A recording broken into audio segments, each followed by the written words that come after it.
Bienvenue sur le plateau de Parole d'élus. Nous recevons aujourd'hui le fraîchement élu maire du Val-d'Ajol, également conseiller départemental de ce canton du Val-d'Ajol, Thomas Vincent. Bonjour. Bonjour, Merci d'avoir accepté notre invitation. merci à vous. Première sortie médiatique avec l'écharpe tricolore. Vous avez 37 ans, vous avez fait vos débuts de carrière professionnelle comme cadre dans le bois construction, chez Socopa à Vagney, tout le monde connaît cette entreprise.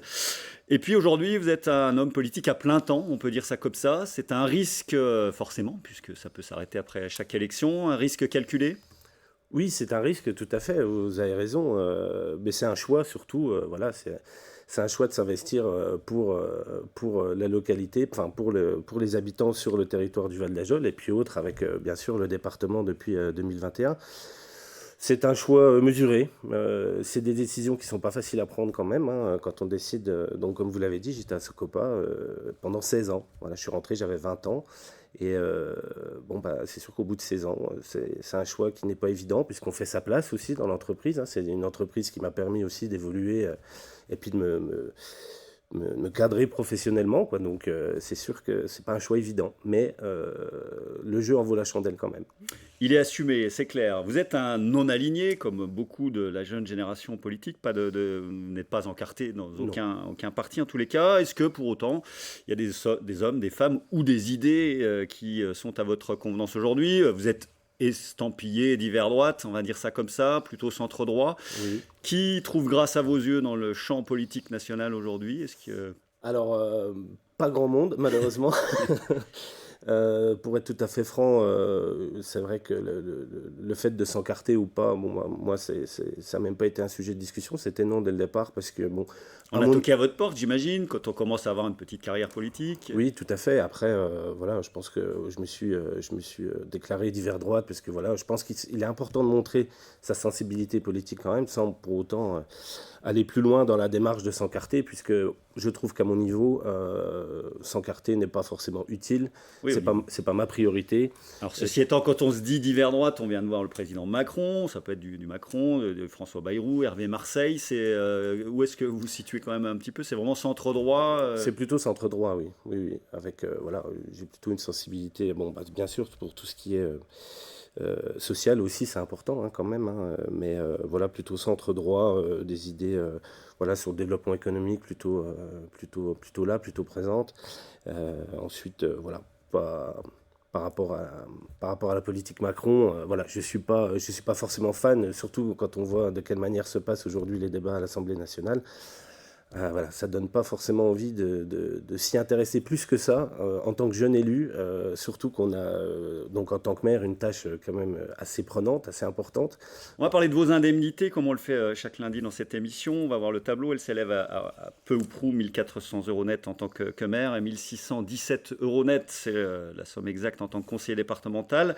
Est-ce que vous gagnez mieux que dans le privé? J'imagine pas forcément. Et Non. qu'est-ce que vous inspire ces montants-là, sachant qu'on va préciser qu'en tant que maire, une des premières décisions, c'est de baisser de 20%, c'est ça, les indemnités? Alors voilà, c'est vrai que c'était un des engagements qu'on a pris dans la campagne qu'on a menée dernièrement. La baisse des indemnités, ça nous paraissait pour nous essentiel et d'ailleurs le noyau commun de l'équipe, le tronc avec mes adjoints, c'était un sujet qui a été tout de suite mis sur la table et c'est vrai qu'il n'y a pas eu de discussion là-dessus. Il nous semblait légitime de montrer l'exemple aussi par rapport à la situation qu'on connaît aujourd'hui, hein. Les communes, les budgets des communes sont de plus en plus en tension. On doit faire face à des coûts, à des dépenses supplémentaires, notamment sur l'énergie, qui représentent des budgets colossaux pour une commune comme le Val-d'Ajol, hein, On va en parler dans un instant, effectivement, de ce budget. Je précise aussi toujours, quand on parle de ces indemnités, que si on leur apporte au temps effectif passé, par exemple, on en parlait en préparant cette émission, cette nuit ou la nuit précédente, vous êtes appelé évidemment, puisqu'il y a du vent, des arbres qui tombent, des coupures d'électricité. Donc si on ramène le taux horaire aux indemnités, on est largement en dessous du SMIC. On est largement en dessous du SMIC, oui, tout à fait. Parce que c'est vrai que c'est 7 jours sur 7, 24 heures sur 24. Voilà. Moi, j'ai un portable de permanence où on se doit de répondre à toutes les problématiques. Et ce week-end, on a pu le voir, voilà, il y a eu beaucoup de vent, beaucoup d'arbres sur la route, beaucoup de coupures d'électricité. Et là, on se doit de pouvoir répondre, notamment aux pompiers, à la gendarmerie, aussi aux habitants qui nous sollicitent, parce qu'ils ont accès à ce portable de permanence de la commune. Ça a été mis en place en 2020. c'est une très bonne chose parce qu'on peut apporter des réponses rapidement, vu qu'on est en contact. Par exemple, ce week-end, j'étais en contact avec Enedis, un service qui est spécifique aux collectivités, un numéro que nous, en tant qu'élus, on peut appeler. Et derrière, pouvoir donner l'information derrière assez rapidement, c'est important. Mais la déconnexion est compliquée, hein, forcément, ou Elle quasiment impossible. Elle est quasiment inexistante, la déconnexion. Mais bon, après, voilà. Après, pour revenir sur les indemnités, c'est vrai que bon, ces indemnités ont été revalorisées dernièrement. Puis le statut de l'élu a aussi évolué, notamment pour les personnes qui gardent toujours une activité professionnelle à côté. Donc moi, j'ai pu le faire dans la première partie de mon mandat en tant que premier adjoint.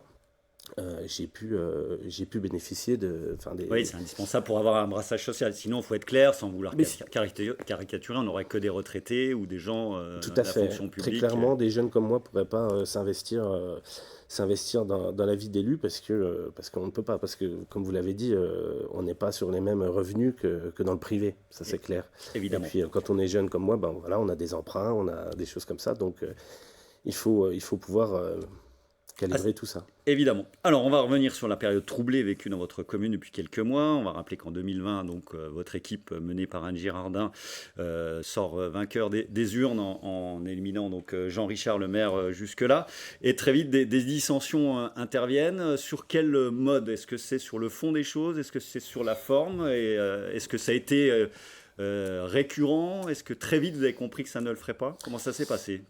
Non, alors bon, déjà dès le départ, on a commencé un mandat avec la crise sanitaire qu'on a connue, le Covid, qui n'a vraiment pas été simple à gérer. On a été mis en place au mois de juin, et puis tout de suite, bon voilà, il y a eu toutes les complications du Covid. Donc bon, je veux dire que c'est pas forcément au début.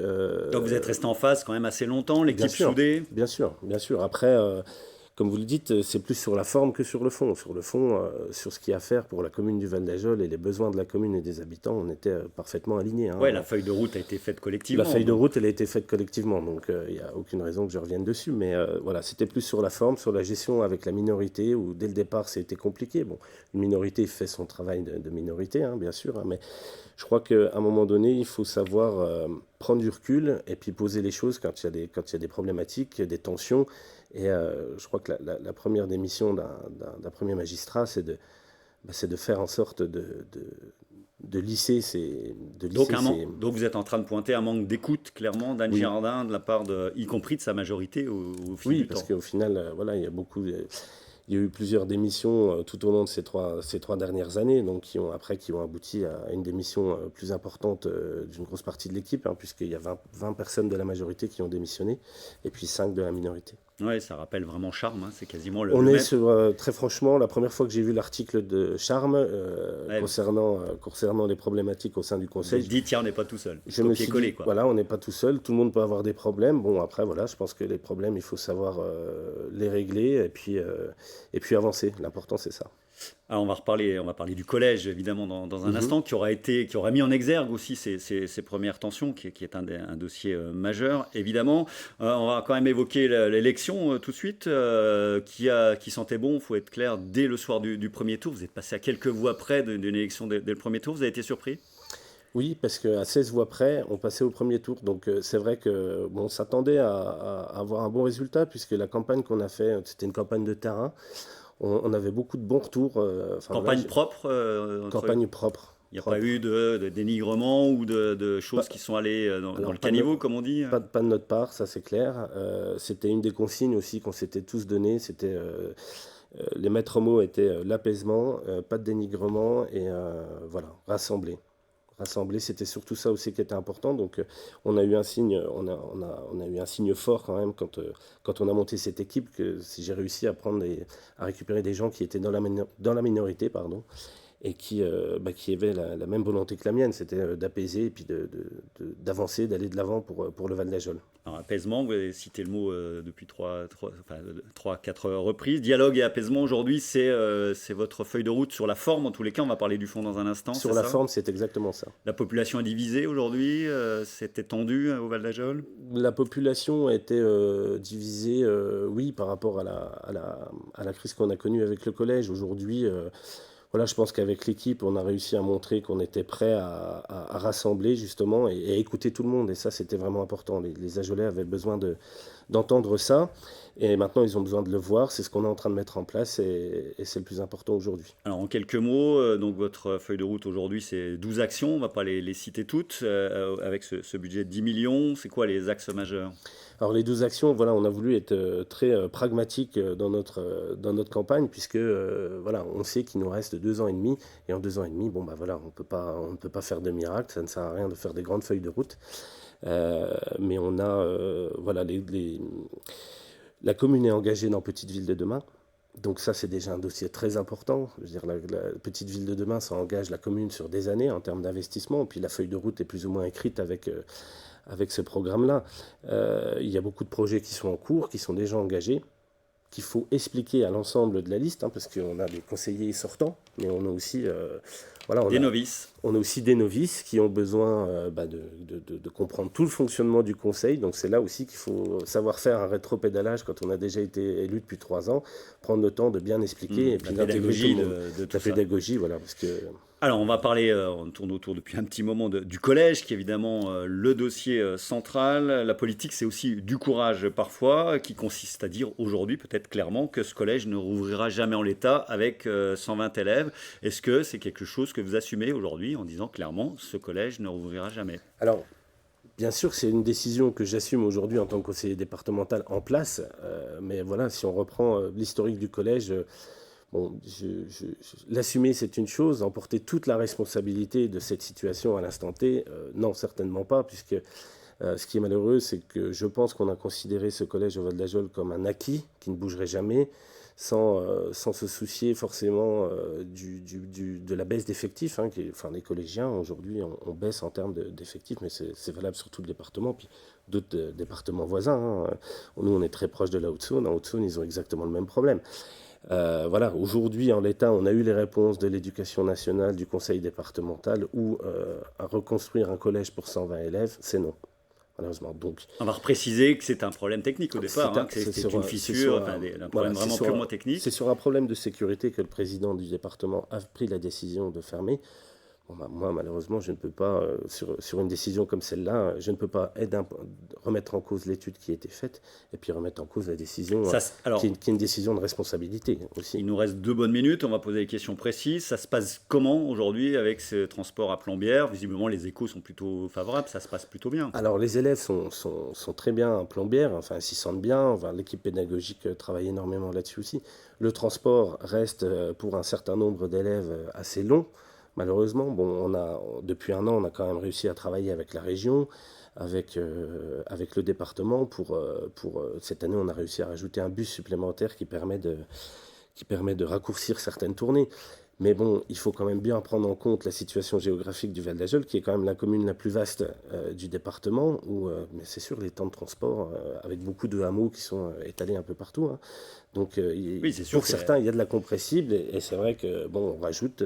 C'est moins confortable, évidemment. Alors, le collectif a obtenu une expertise du tribunal administratif pour savoir si vraiment ce collège n'est pas sauvable, entre guillemets. Qu'est-ce que vous en pensez? Alors, vous n'êtes pas expert, hein, moi non plus. Mais... Alors, tout à fait, je ne suis pas expert, mais bon, voilà, je pense qu'il y a eu un doute qui s'est installé sur cette expertise pour diverses raisons.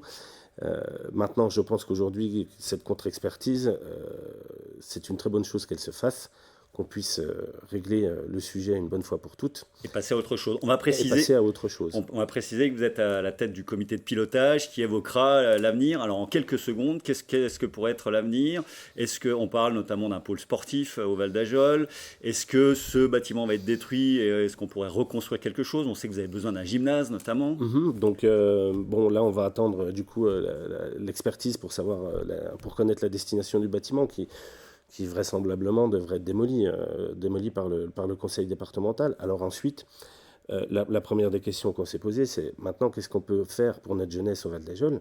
Et le premier réflexe qu'on a eu, c'est de s'appuyer sur notre tissu associatif sportif, qui est assez important au Val d'Ajol, et qui bénéficie d'infrastructures qui aujourd'hui sont assez vieillissantes.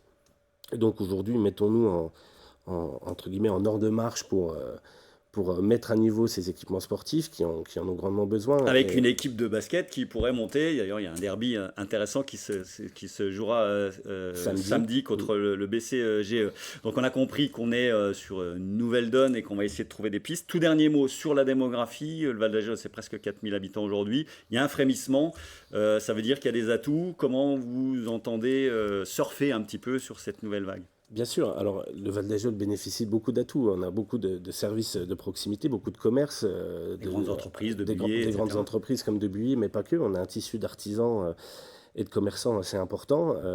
D'ailleurs, des artisans, on a aujourd'hui, on a quand même plusieurs demandes d'artisans qui veulent s'installer sur la commune, notamment des jeunes Ajolais qui montent leur entreprise. Et ça, c'est des très bons signes pour la suite. Et aujourd'hui... je crois que l'atout du Val d'Ajol, c'est qu'on est sur des services, on est sur de la proximité, un cadre sympathique, naturel. On gagne en population. Depuis quelques années, on gagne en population. On va quasiment arriver à 4000. On est 3960 habitants. Et, donc là, on va faire un recensement qui va démarrer au début de l'année. Et on en saura plus si cette vague est pérenne. Eh ben, vous avez 30 mois pour convaincre. On aurait pu prolonger cette conversation, mais le temps qui nous est imparti est terminé. Merci à vous, Thomas Vincent. Je vous souhaite un bon mandat, un bon demi-mandat. Et merci à vous. On suivra l'actualité au Val d'Ajol, bien évidemment. On se retrouve pour ce qui nous concerne la semaine prochaine avec le sénateur Jean Ingret. Très bonne semaine à toutes et à tous. Merci encore. Merci.